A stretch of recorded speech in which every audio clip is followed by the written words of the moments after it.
Hola, ¿cómo están, queridos líderes? Un gusto para mí poder saludarles a todos aquellos que se están preparando para conseguir, ¿no es cierto?, esta investidura de Día Mayor de Aventureros tan importante, no tanto por el lado académico, por decirlo de alguna manera, o un logro como mundanal o un reconocimiento, sino más bien alcanzar y formalizar el compromiso del liderazgo con la obra del Señor.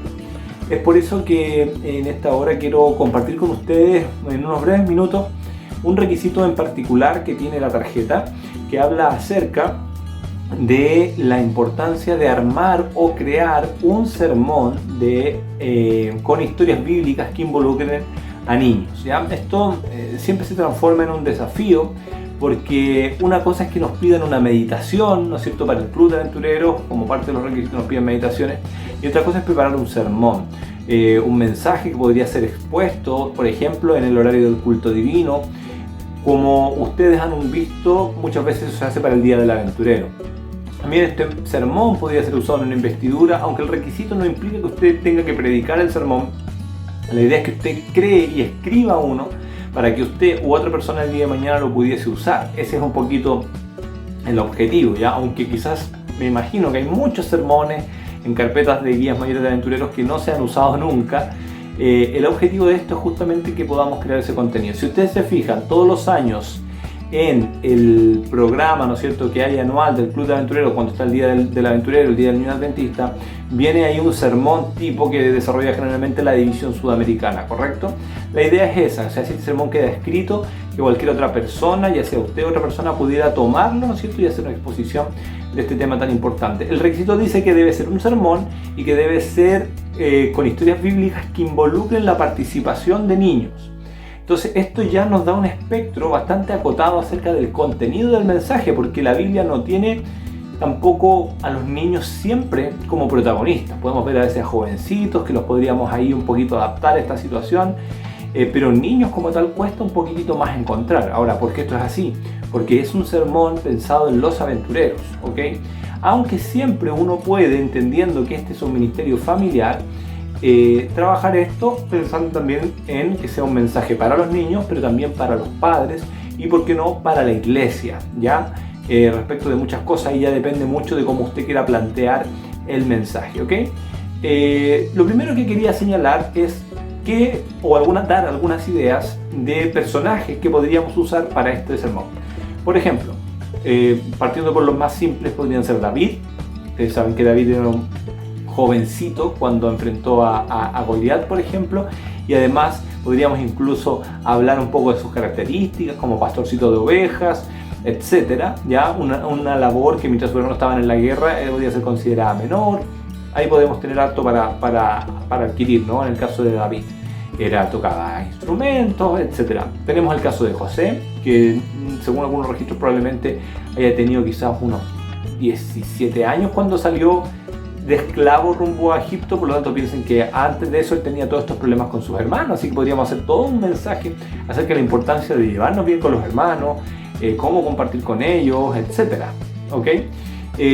Otro más, la niña sierva de Naamán. Ya ella se ha usado un poquitito más, pero ahí hay harto que podríamos extraer para un sermón de cómo podemos ser testimonio para otras personas, incluso en situaciones difíciles, ¿ok? Porque la niña estaba en una situación difícil, una situación que probablemente la mayoría de nuestros niños no ha tenido que vivir, ¿ya? Otra idea más, bueno, el niño que le ayudó a Jesús y le ofreció estos 5 panes y estos 2 peces cuando Jesús hace la multiplicación. Ahí había varias cosas. Usted lee en el Espíritu de Profecía, por ejemplo, la hermana White señala que su mamá le había entregado esta colación para el camino. Entonces, y ahí hay algo mucho que extraer respecto de lo que nosotros podríamos hacer, como pequeñas cosas en las manos de los niños pueden ser usadas por el Señor para milagros extraordinarios en la vida y bendecir a otras personas. Imagínense un aventurero siendo bendición para otros al nivel que fue ese aventurero, ¿no? Y siempre es importante tratar de llevarlo, especialmente para los aventureros, a ese espectro, a que David, José, el niño de los panes, la niña de sierva de Naamán, era una aventurera o un aventurero. Otro más, por supuesto, bueno, el niño Jesús. El niño Jesús tenía unos 11 años quizás cuando anduvo en el templo, ya era de conquistadores, pero podríamos hablar un poco de cómo él se comportaba ya a esa edad, el respeto que tenía por sus padres y también la importancia que él le daba al servicio y a los negocios del Señor, y como un aventurero también debe estar involucrado en las actividades de la iglesia o en el campo misionero, en el aprendizaje y el estudio de la Biblia. Se pueden hacer ahí match con la especialidad de Biblia 1, Biblia 2, entre otros, ¿ok? Otro más, Isaac. Isaac, cuando fue llevado por su papá para ser sacrificado, cómo se ve ahí la relación padre-hijo, y ahí se puede hablar con los papás. ¿Cuántos sacrificios muchas veces hacen los padres? ¿Cuánto de importante tiene la relación del papá con Dios? Porque aquí Abraham le da un tremendo ejemplo a Isaac. Isaac entendía lo que iba a pasar y él se sometió a la autoridad de su papá. Entonces ahí hay dos cosas. Hay un lado la obediencia del hijo, pero por otro lado también tienes esa autoridad. Es decir, ¿qué quiero decir? El niño se somete a su papá o a la autoridad de su padre, no porque le tuviera miedo, sino porque le tenía respeto. Era un hombre consecuente con respecto a sus principios, había transmitido y traspasado muy bien los valores y los principios de la palabra del Señor. Entonces hay un llamado tremendo para nosotros como padres al respecto, y también para los niños respecto a esa relación que debería existir. Es complicado cuando uno tiene dos públicos y tiene que dirigirse en un sermón, pero la idea es que usted escriba este sermón y de ahí vamos a repasar un poquito las etapas de ese sermón, pensando en que alguien lo pudiese expresar, ¿ok? Ya sea, usted puede escribirlo y la persona después se siente con libertad de tomarlo tal cual o estrujar un poquito más ciertos aspectos. Puede incluso agregar otros detalles que, como les digo, vamos a ver a continuación. Y un último caso podría ser María o Miriam, la hermana de Moisés, ¿no es cierto?, cuando colabora, ¿no es cierto?, en todo este seguimiento del bebé que es puesto en el Nilo, va donde la princesa, ofrece a su mamá como nodriza. Hay un acompañamiento, un cuidado, por ejemplo, de los hermanos mayores sobre los menores, un uso también de un personaje que podría ser considerado secundario en esta historia, porque Moisés es el personaje principal, pero sin la participación de este personaje secundario, la verdad que no tendría mucho sentido. Después ella también aparece en algunas historias más cuando ellos son adultos, cuando él regresa a rescatar a los israelitas de Egipto, ¿no? Así que ahí tenemos varios casos, y seguramente tú vas a encontrar más en la Biblia donde puedes extrapolar para poder preparar este sermón, ¿ok? Así que lo primero es elegir el tema, elegir el niño o elegir la historia en la que se implica el niño. Está la hija de Jairo, bueno, hay muchos más, como te digo, que podrías tomar, ¿ya? Eso también te va a ayudar a ti como líder para poder preparar este contenido, ¿sí? Hablemos ahora del sermón como tal. Con respecto al sermón tienes dos cosas. Una cosa es la estructura del sermón como tal, y otra cosa es que si tú quieres anexar o hacer algo más como una especie de programa que pudiera involucrar, tal como lo hace el programa que tenemos anual del Club de Aventureros, cuando tenemos el Día del Aventurero, el Día del Niño Dentista, tú quieres incluir otras cosas antes del sermón, por ejemplo una dramatización, quieres que ese día el probador cuente la historia específica, todo eso lo puedes armar. Yo sugiero siempre, independiente del requisito, que hagamos al mejor nivel posible, no nos conformemos con lo básico que nos pide, sino que hagamos siempre un poquitito más, porque esto no se trata solo de cumplir un requisito. Probablemente si uno como guía mayor tiene que evaluar una carpeta y revisar, y tiene en una mano un sermón que está bien escrito y en otro lado tiene un sermón que está igual de bien escrito, pero además tiene un programa y otros contenidos, probablemente los dos requisitos van a ser aprobados. Pero también se ve un compromiso mayor de parte del liderazgo cuando agregamos estas cosas y superamos un poquitito lo que se nos pide, ¿ya? Y eso es justamente lo que dice nuestro voto, ¿no? Por amor a Jesús, hacer siempre lo mejor, no lo mínimo que me piden para cumplir o aprobar, ¿ya? Eso es súper importante, no solo para este requisito, sino para cualquiera de los que puedan estar viendo en la escuela de líderes o en cualquier lugar donde ustedes estén desarrollando su tarjeta, ¿sí? Respecto entonces, tendríamos que definir primero dos cosas si queremos agregar al programa, que eso puede involucrar partes especiales, prueba de ver, historias y dramatizaciones que puedan servir como introducción, muchas cosas, ¿ok? Y hablemos del sermón en sí. El sermón en sí siempre debería tener por lo menos unas 3-4 secciones, ¿ok? Lo primero es, antes incluso de la introducción, es el llamado de atención. Lo primero que uno debe hacer como orador cuando uno prepara un sermón, y también se lo digo porque a lo mejor a usted le puede tocar expresar ese sermón, o cuando usted lo va a escribir, es darle al orador alguna cosa que le permita captar la atención de la gente. Uno no parte diciendo, hoy me toca hablar de... No, antes podemos contar una historia, una experiencia personal pequeña, alguna situación incluso de un libro, cualquier cosa que sea anexa que permita captar la atención de la gente. Usar un objeto, ¿ya? Por ejemplo, si estuviésemos hablando de David, podríamos llevar un arpa y hablar un poquito de ese instrumento, no lo sé, ¿me entienden?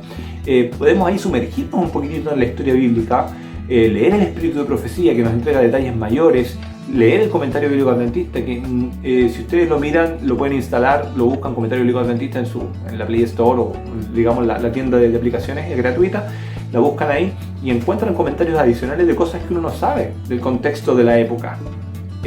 Cuando se escribió este, recibes algunos detalles y la idea es instruir ese día. Entonces, igual como cuando uno hace una meditación para los niños, lo primero que tiene que hacer es captar su atención, debes ocupar un objeto, elemento, historia, cualquier cosa para captar la atención. Pero eso debe ser breve, solo una fracción de segundos, y debe quedar marcado que no es lo más relevante.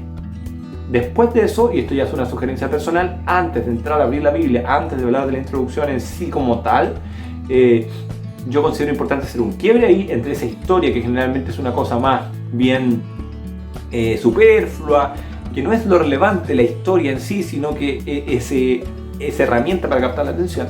Hay que hacer una oración. Es decir, ahora vamos a abrir la Biblia y vamos a hacer una oración. Ese mensaje entonces usted lo pone ahí, entonces pone la historia antes, luego le sugiere ahí al predicador momento de oración, haga una oración antes de abrir la escritura, porque eso siempre genera una señal de solemnidad.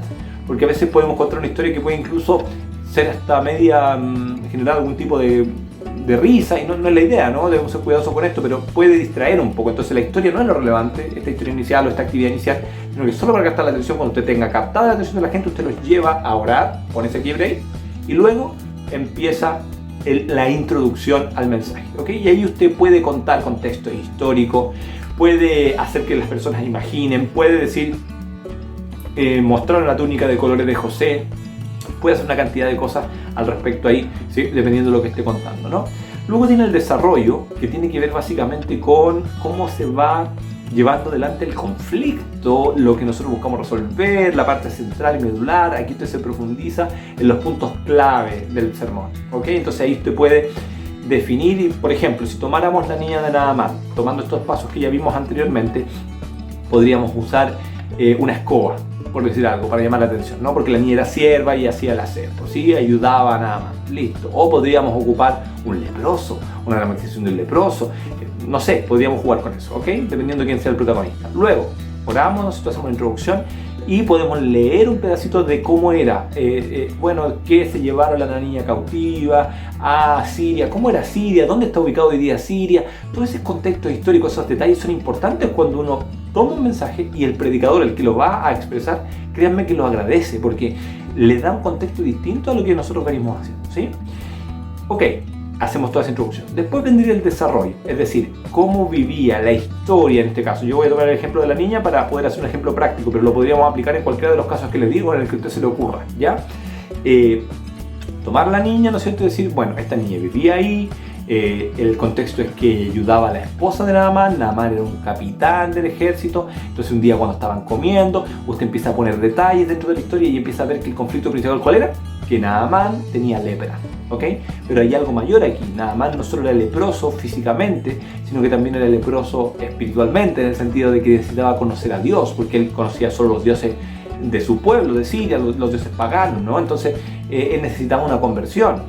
Cuando la niña interviene en la conversación, le habla de un profeta del Dios viviente, ella habla de su Dios, y seguramente si él estuvo dispuesto a escuchar a una sierva es porque tenía un buen testimonio de ella, entonces ahí puede extrapolar varias cosas. Además, imagínenlo, ella estaba cautiva, hay muchos detalles en esta historia interesantes. Ella estaba cautiva, por lo tanto, como estaba cautiva, podría haber sentido rabia por Naamán. Mira, me tiene aquí prisionera, me separó de mi familia. Podría ser que a lo mejor esa niña ya no tuviera a sus papás. No sabemos bien los contextos y no he profundizado tanto en la historia, pero si leyéramos Espíritu y Profecía probablemente entenderíamos algunas cosas adicionales. Entonces, ella podría tener resentimiento. Entonces aquí un llamado a los niños, por ejemplo, a siempre marcar la diferencia a pesar de las circunstancias, a no pagar mal por mal, a vencer el bien con el bien el mal. Y ahí ya tienes algo, una frase: niños, siempre venzan con el bien el mal, siempre con el bien pueden vencer el mal. Y esas pequeñas frases van quedando en el corazón de los niños, ¿ok? Y tú desarrollas la historia, ves todos los hitos que te parecen importantes desde que Naamán conoce el mensaje, llega allá y él tiene que tomar una decisión. Y ahí viene la conclusión o el llamado, ¿ok? Porque cuando Naamán da todos los pasos de fe que tiene que dar por el testimonio de esta niña, ¿ok? Entonces, él debe decidir si quiere o no seguir las instrucciones que Dios le da, que es sumergirse en este río, que era un río que era mucho más malo que los ríos bonitos que él tenía en su país. Entonces ahí hay otra cosa. Tú tienes tus planes, tú tienes tus deseos, tú tienes tus ideas, tú tienes lo que crees que te puede funcionar, pero Dios tiene un plan diferente y aunque no lo entiendas, si tú sigues esas instrucciones vas a ser libre. Tienes que seguir el plan de Dios, sino lo que tú crees, no las instrucciones que tú crees. Y ahí puedes volver a cerrar y hacer un llamado y decir, bueno, ¿a ti te gustaría, por ejemplo, ser un misionero como la niña? Y te refieres a los niños aventureros, ¿les gustaría ser? Y ahí escribes la conclusión del llamado. Siempre un mensaje, siempre un sermón debe tener un llamado. Nunca debiéramos terminar un mensaje diciendo, esta es mi desideración. No debería ser esa la realidad. Deberíamos siempre hacer un llamado a la reflexión, a que las personas tomen una decisión. Entonces, el primer llamado para los aventureros. Luego tienes un llamado quizás para los padres, y ahí podrías tener padres de niños no adventistas que pueden ser alcanzados por un aventurero para tomar una decisión y avanzar al respecto. Entonces ahí haces tú ese cierre y esa conclusión para poder cerrar el sermón. Todo esto que te estoy diciendo, yo te lo estoy diciendo aquí en resumen, tú lo tienes que escribir en una hoja bien bonita, si puedes ponerle diseño genial. Yo sé que ahora además el sistema de gestión te va a permitir a lo mejor adjuntar algunas cosas, no he entrado en detalle, pero no sé si te permite adjuntar o escribir ahí mismo. Idealmente si te permite poner el adjunto, ponerlo ahí, hacer algo bonito, ¿ok? Pónganle dedicación a esto. Independiente de que después solamente vayan a transcribir el texto para cumplir el requisito, pero guárdenlo ustedes como algo, ¿ok? Yo soy de la idea de que uno tiene que tener esta carpeta igual en digital, guardadita, para después incluso imprimirla, tenerla guardada como un recuerdo bonito, un respaldo de su trabajo y algo que pueda servir para formar, orientar a otros líderes que el día de mañana quieren convertirse en guías mayores también, porque cuando usted asuma esta responsabilidad va también tener que asumir ese compromiso, ¿ok? Eso es más o menos lo que quería compartir con ustedes. Espero que sean estas ideas de utilidad y ya saben que para cualquier otra cosa nos pueden encontrar en somosaventureros.cl. Les agradezco a los que vean esto en YouTube, por ejemplo, dejar ahí un comentario en la descripción, compartirlo con los demás, seguirnos en Facebook, en Instagram, en las distintas redes sociales para compartir. Estamos siempre en somosaventureros.cl compartiendo nuevo contenido para ustedes en los distintos canales y plataformas. La nueva versión de la web está a punto, ya estamos en la última parte de los recursos. Ha sido un trabajo súper extenso, pero confiamos en Dios de que ya pronto ya vamos a cerrar este año con la web nueva y vamos a tener ahí material, contenido, sección específica para los que quieran ser guías mayores, con requisitos, material y otras cosas, más todo lo que comparten en la comunidad cada día. Que Dios les bendiga, un fuerte abrazo. Maranatá, Cristo viene.